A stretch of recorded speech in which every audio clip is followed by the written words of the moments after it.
Hi friends, சுட்டெழுத்துக்களும் வினா எழுத்துக்களும் வந்துட்டு இன்றைக்கி பார்க்குறோம். இப்போ சுட்டெழுத்துக்கள் அப்படின்னு பார்க்கும்போது அவன், இவன், அங்கு, இங்கு, அந்த, இந்த எழுத்துக்கள்லாம் இருக்குது பார்த்தீங்களா. இதில் ஃபஸ்ட்டு ஆ, இ அப்படின்னு வருது பார்த்தீங்களா.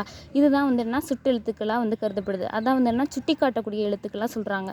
இப்போ இங்கே வந்து ஆவும் ஈயும் சொல்லியிருக்காங்க. அதான் வந்து சுட்டெழுத்துக்கள். அதனால் இதை வந்து சுட்டி காட்டுறதுக்காக வரனால சுட்டெழுத்துக்கள் அப்படின்னு சொல்லப்படுது. அதுக்கப்புறம் வந்துட்டு இதில் வந்துட்டு ஆ, இ, உ அப்படிங்கிற 3 எழுத்துமே வந்துன்னா சுட்டு எழுத்துக்களாக கருதப்படுது. உ அப்படிங்கிறது வந்துட்டு இப்போ வந்துட்டு காலகட்டத்தில் வந்துட்டு பயன்படலை அப்படின்னு சொல்லியிருக்காங்க. அப்போ இங்கே பாருங்கள், அவன், இவன், அங்கே, இங்குன்னு இந்த வேர்ட்ஸ் மட்டும் தான் சொல்லியிருக்காங்க. ஊங்கிறது வந்து இக்காலத்தில் வந்து பயன்படலைன்னு சொல்லியிருக்காங்க. அடுத்து அகச்சுட்டு, புறச்சுட்டு, அண்மை சுட்டு, சேய்மை சுட்டு, அடுத்து வந்து சுட்டு திரிபுன்னு சொல்லிட்டு டைப்ஸாக வந்துட்டு நம்ம பார்க்க போகிறோம். இப்போ வந்து அகச்சுட்டு அப்படின்னு பார்க்கும்போதுட்டு அவன், இவன், அவன், இது, அது அப்படின்னு சொல்லிட்டு வந்து சொற்கள் சொல்கிறாங்க. இதில் பார்த்தோம் அப்படின்னா வந்துட்டு ஈவையோ இல்லை ஆவையோ இல்லை இந்த இந்த ஆவையெல்லாம் எடுத்துட்டோம் அப்படின்னா அங்கே வந்து மீனிங் வந்து தரவே தராது. அப்போ வந்து பொருள் கிடைக்காது. அப்போ வந்துட்டு அங்கே என்ன சொல்கிறாங்க அப்படின்னா சுட்டு எழுத்துக்கள் வந்துட்டு உள்ளேயே இருந்து சுட்டு பொருளை வந்து தந்துச்சுன்னா தான் அகச்சுட்டு. அது வந்து அதை எடுத்துட்டோம் அப்படின்னா வந்துட்டு அங்கே வந்து மீனிங் இல்லை. அப்படிங்கிறப்ப அது வந்து அகச்சுட்டு அப்படிங்கிற மீனிங்கை வந்து தருது அப்படிங்கிறாங்க. அப்போ உள்ளேவே இருந்து மீனிங் தந்துச்சுன்னா அதை வந்து அகச்சுட்டுன்னு சொல்லுவாங்க. புறச்சுட்டு அப்படின்னு பார்க்கும்போதுட்டு அவ்வானம், இம்மலைன்னு சொல்கிறாங்க. இப்போ இதில் வந்துட்டு ஆவையும் ஈவையும் எடுத்துட்டாலும் வந்து என்னன்னா வானம், மலை அப்படின்னு சொல்லிட்டு மீனிங் கிடைக்கிது. அப்போ பொருள் தரக்கூடியதாக இருக்குது. இப்போ வந்துட்டு இதை அந்த ஆவையும் ஈவையும் வெளியே எடுத்துட்டாலும் பொருள் தரனால இது புறச்சுட்டு அப்படின்னு சொல்லப்படுது. அடுத்து வந்து என்ன அண்மை சுட்டு, சேய்மை சுட்டுன்னு சொல்கிறாங்க. அண்மைனா வந்துன்னா பக்கத்தில் உள்ளது, சேய்மைனா வந்துட்டு தொலைவில் உள்ளதை குறிக்கும். அப்போ வந்துட்டு அண்மை சுட்டு அப்படிங்கிறது பார்க்கும்போதுட்டு இவன்,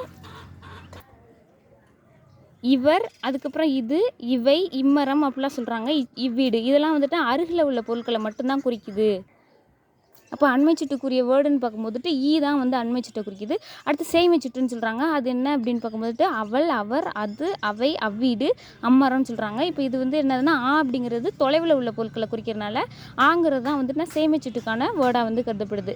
அதுக்கப்புறம் இங்கே ஒன்று சொல்லியிருக்காங்க, அருகில் பாக்ஸில் சொல்லியிருக்காங்க, அருகில் உள்ளவற்றில் தொலைவில் உள்ளனவற்றிற்கும் இடையில் வந்து இருப்பதை வந்து என்ன சுட்டி காட்டுறதுக்காக ஊ என்ற சுட்டெழுத்து வந்து என்ன அக்காலத்தில் வந்து பயன்படுது. மேலே பார்த்தோம்ல, ஊங்கிறது வந்து இப்போதைக்கு ரீசெண்டாக இல்லைன்னு சொல்லியிருந்தாங்க.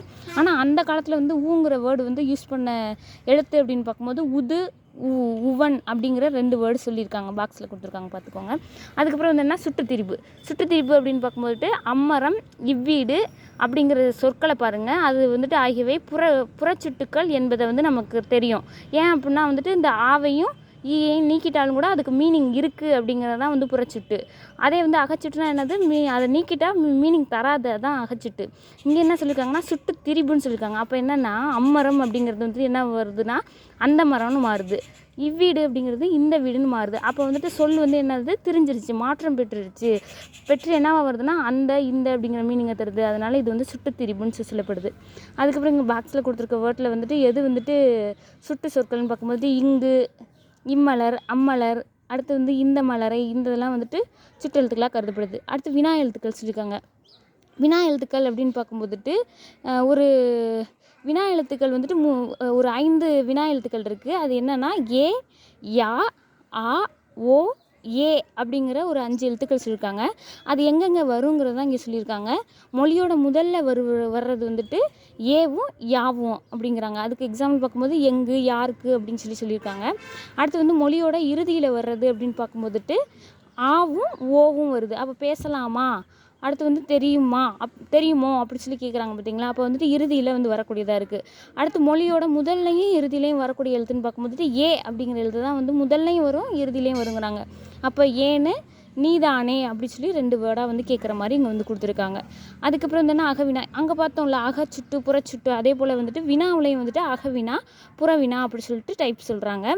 இப்போ எது, யார், ஏன் அப்படிங்கிற இந்த சொற்கள்லாம் பாருங்கள். இதில் ஏவையும் யாவையும் ஏ அப்படிங்கிற வேர்டெல்லாம் எடுத்துட்டோம் அப்படின்னா வந்துட்டு மீனிங் தராது.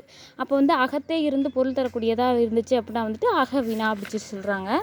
அடுத்து வந்து புறவினா அப்படின்னு பார்க்கும்போதுட்டு அவனா அப்படி சொல்லி கேட்குறப்பவும் வருவானோ அப்படி சொல்லி கேட்குறப்பவும் அந்த ஆங்கிற வேர்டும் ஓங்கிற வேர்டும் லாஸ்ட்டில் இருக்குது. ஆனால் அதை எடுத்துட்டாலும் வந்து என்ன கிடைக்கும், அவன் வருவானா அப்படின்னு வருவான் அப்படின்னு சொல்லிட்டு மீனிங்கை தருது. அப்போ வந்து புறத்தே வந்தும் பொருள் தரக்கூடிய சொல்ல வந்து புறவினான்னு சொல்கிறாங்க. அதுக்கப்புறம் இங்கே 1 மார்க் கொடுத்துருக்காங்க. அது என்னென்னா என் வீடு டேஸ் உள்ளது அப்படின்னா வந்துட்டு அங்கே உள்ளது, இங்கே உள்ளதுன்னு சொல்ல முடியாது, அங்கே உள்ளதுன்னு சொல்லியிருக்காங்க. அடுத்து தம்பி டேஸ் வா அப்படின்னா தம்பி இங்கே வா. நீ டேஸ் தேங்கி இருக்கிறது, அப்போ நீர் வந்து எங்கே தேங்கி இருக்குது அப்படிங்கிறாங்க. யார் டேஸ் தெரியுமா, யார் அவர் தெரியுமா, உன் வீடு டேஸ் அமைந்துள்ளது, எங்கே அமைந்துள்ளது அப்படின்னு சொல்கிறாங்க. அதுக்கப்புறம் இங்கே ஒரு இது கொடுத்துருக்காங்க. நீங்கள் வந்து வரும்போது எனக்கு ஒரு புத்தகம் வாங்கி வாருங்கள்ங்கிறத சேர்க்கலாம். அடுத்து வந்து நாம் உரங்கள் தயாரித்து அப்படின்னு சொல்லி உழுபவர்களுக்கு வழங்க வேண்டுங்கிறாங்க. இப்போ வந்து இங்கே என்ன போகணும்னா இயற்கை போகணும், நாம் இயற்கை உரங்களை தயாரித்து உழுபவர்களுக்கு வந்து வழங்க வேணும் அப்படின்னு சொல்கிறாங்க. அடுத்து வந்து நான் சொன்ன வேலையை மிகுந்த அக்கறையுடன் செய்திருக்கிறார்கள் அப்படின்னு சொல்கிறாங்க. அடுத்து வந்துட்டு என்னென்னா இந்த சொல்ல கேட்டு எழுத சொல்கிறாங்க, அது கூட தேவையில்லை. அதுக்கப்புறம் வந்து என்ன கீழ்கண்ட பற்றியை வந்து என்ன படித்து வந்துட்டுனா வினாக்களுக்கு விடையில்லைன்னு சொல்கிறாங்க. இதில் என்ன அப்படின்னா பார்க்கும்போது ஒரு இடத்துல வந்து உற்பத்தி ஆகக்கூடிய பொருட்களை வந்து பல இடங்களுக்கு வந்து அனுப்புகிறதும், பல இடங்களில் உற்பத்தியான பொருளை வந்து ஒரு இடத்துல கொண்டு வர்றதும் தான் வணிகம் அப்படிங்கிறாங்க. அப்புறம் வந்துட்டு ஒரு பொருளை வந்துட்டு நம்ம வந்து மதிப்பு கூட்டி விற்றோம் அப்படின்னா வந்துட்டு அது வந்து சிறந்த வணிகமாக கருதப்படும். எடுத்துக்காட்டாக வந்து என்ன கல்லுங்கிறது வந்துட்டு ஒரு விற்பனைக்கு யூஸ் ஆகாத ஒரு பொருள் தான். ஆனால் நம்ம அதை வந்து சிலையாக வடிக்கிறோம், அதில் உள்ள கிடைக்கிற தூளை வந்துட்டு கோலமாவாக பயன்படுத்துகிறோம். அப்போ வந்து இதை வந்து மதிப்பு கூட்டி பயன்படுத்துகிறோங்கிறத சொல்லியிருக்காங்க. அதுக்கப்புறம் வந்து என்ன கிடைக்கும் பொருட்களில் வந்து டேஸ் கூட்டி புதிய பொருளாக மாற்றுவது சிறந்த வணிகம்னா மதிப்பை கூட்டி சிறந்த வணிகமாக மாற்றுறாங்க. சிலை செதுக்கும்போது உதிரும் கல் துகளை வந்து என்னவாக மாற்றிக்கிறாங்க, மாவாக மாற்றிக்கிறாங்கன்னு சொல்கிறாங்க. அடுத்து இங்கே வந்துட்டு ஒரு விடுகதை வந்து கொடுத்துருக்காங்க. அது என்னென்னா தனி ஆளாக இருந்தால் நடுநிலையாக இருந்திடுவான், யாரும் வந்து அமர்ந்தால் ஏற்றம் இறக்கம் காட்டிடுவான், அவன் யாருன்னு சொல்கிறாங்க, தராசு அதுக்கு ஆன்சர். அடுத்து வந்து என்ன தண்ணீரில் கிடப்பான், தள்ளாடி தள்ளாடி நடப்பான், காலில்லா அவன் யார் அப்படின்னா வந்துட்டு கப்பல் தான் வந்துட்டு அதுக்கு சரியான ஆன்சர்.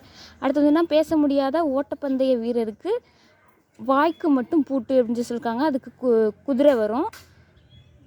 இயந்திரத்தால் செய்ய முடியாத மணி, ஊசி நூலில் கோக்க முடியாத மணி, பூமியில் விளையும் மணி, பூவுலகத்தார் விரும்பும் மணி, எந்த மணி அப்படின்னு சொல்கிறாங்க, அது வந்து என்னென்னா நெல்மணியை தான் சொல்லியிருக்காங்க. அடுத்து ஒரு மதி வெளியே போகும், ஒரு மதி உள்ளே வரும், இருமதியும் சேர்ந்து விட்டால் பல நிதியும் சேர்ந்து வரும் அப்படிங்கிறாங்க. அப்போ அது என்னென்னா ஏற்றுமதி இறக்குமதின்னு சொல்கிறாங்க. அகரவரிசை சிலபஸில் இருக்குது, நல்லா பார்த்துக்கோங்க. இப்போ இங்கே வந்துட்டு அகரவரிசை எழுத்தை வந்துட்டு இங்கே வந்து எழுத சொல்லியிருக்காங்க. ஃபஸ்ட்டு என்னென்னா வந்துன்னா கோமேதகம் அப்படிங்கிறாங்க. காங்காட்ச வரிசை இருக்குல்ல, அதில் படி வந்து இதை வந்து ஆர்டர் பண்ணணும். அப்போ கோமேதகம் ஃபஸ்ட்டாக வரும், செகண்டுன்னு பார்க்கும்போதுட்டு நீலம் அப்படிங்கிறது வருது, தேர்டு வந்து பவளம், ஃபோர்த்து வந்துட்டு புஷ்பராகம் அப்படிங்கிறது வருது, ஃபிஃப்த்து வந்துட்டு என்னன்னா மரகதம் அப்படிங்கிறது வருது. இப்போ வந்துட்டு பாவுக்கு அடுத்து தானே மா வருது, அதனால வந்து மரகதம். அதுக்கப்புறம் வந்துட்டு மாணிக்கம், குறிலாவும், அடுத்து வந்து மாணிக்கம் அப்படிங்கிறப்ப நெடிலாவும் வருது. அதுக்கப்புறம் முத்து அப்படிங்கிற வேர்டு வருதுட்டு. அதுக்கப்புறம் வந்து வைடூரியம், டா வரிசைக்கு அப்புறம் தான் வந்துட்டு ரா வரிசை வரும். அப்போ வைடூரியம் வை வரிசையில் வந்துருச்சு. அதுக்கப்புறம் வந்து வைரம் அப்படிங்கிறது வருது.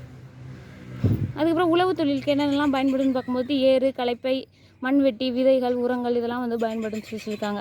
இங்கே வந்து பாக்ஸ் கொடுத்து அதில் வந்துட்டு இடம்பெண்டு வளமாக எழுத சொல்கிறாங்க.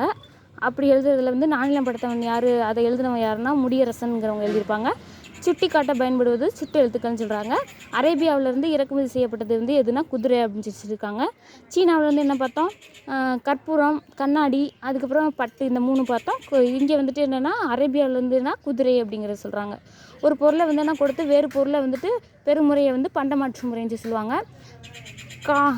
காடும் காடு சார்ந்த இடத்தையும் வந்து என்னென்னு சொல்லுவாங்கன்னா முல்லைன்னு சொல்லுவாங்க. தோட்டத்தை சுற்றி டேஸ் அமைக்கணும்னா வேலி அமைக்கணும். மீனவரும் வேகம் டேஸ் போன்றது,